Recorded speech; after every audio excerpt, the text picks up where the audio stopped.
Just kind of talk about I guess, the first road trip for you guys and how you thought they responded. Well, there were a couple of positives and a couple of negatives. The positives were I thought we showed up and competed against a very good defense, and after having played them last year, our guys understood the challenge, and with last year's number 98 living in our backfield about half the night, that was a big challenge for us in the run game, and I thought for the most part we handled that pretty well, and the guys I thought stepped up and competed and played hard. What we did not do is always keep our composure. Had a couple of false start penalties, just didn't handle the crowd noise very well, and that's something that those guys, the tackles particularly, is disappointing because they've been in that situation before. AJ and Brandon have both been there. But I really believe that they'll be fine. They'll fix that.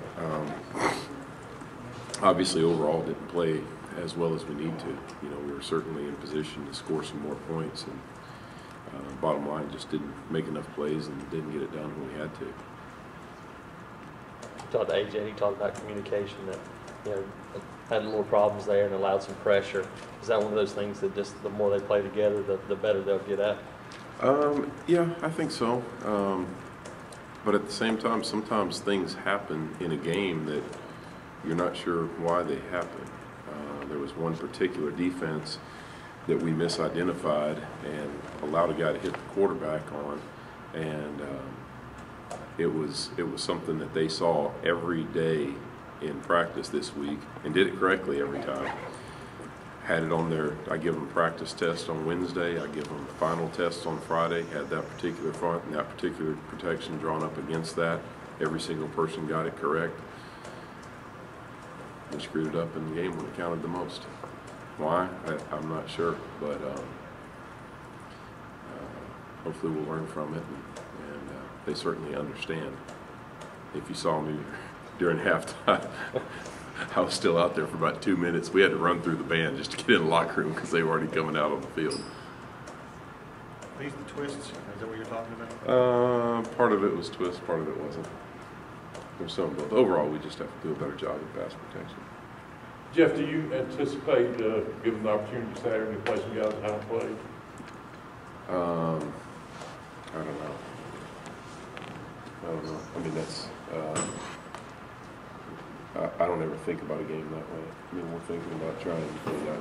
I really think these guys are very talented on defense, and even though they've given up some points, they've played some good people, and I think they have some really good players. And I think even though the score may not reflect it, they actually got better from week 1 to week 2. They've had a bye week to prepare for us, so we're going into this game just like we went into the Clemson game.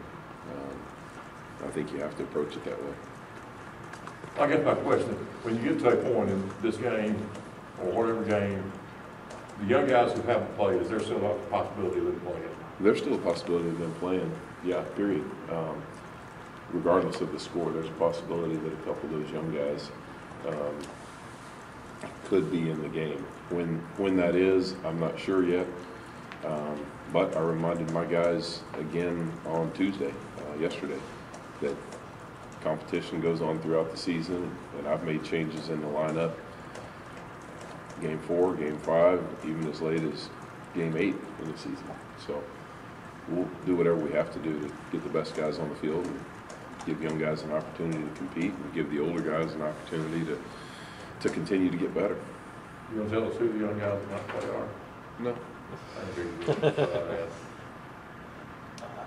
How big has it been for the run game to kind of show that gradual improvement like you had the first 3 weeks? I think it's huge. If you look at our yards per carry, particularly with Mike, but with all of our backs, if you look at their yards per carry and compare that within the conference, it says we're doing some good things running the ball, and obviously we got some really good backs. And I tell you, Mike looks faster and more explosive than I think he was at any time last year, because if he sees a seam, he's going to take it. And my guys are struggling just to keep up with him sometimes when they're pulling around the corner. But our backs are doing a great job, and I think we as a line have gotten better in the run game each week with still a lot of room left to get better.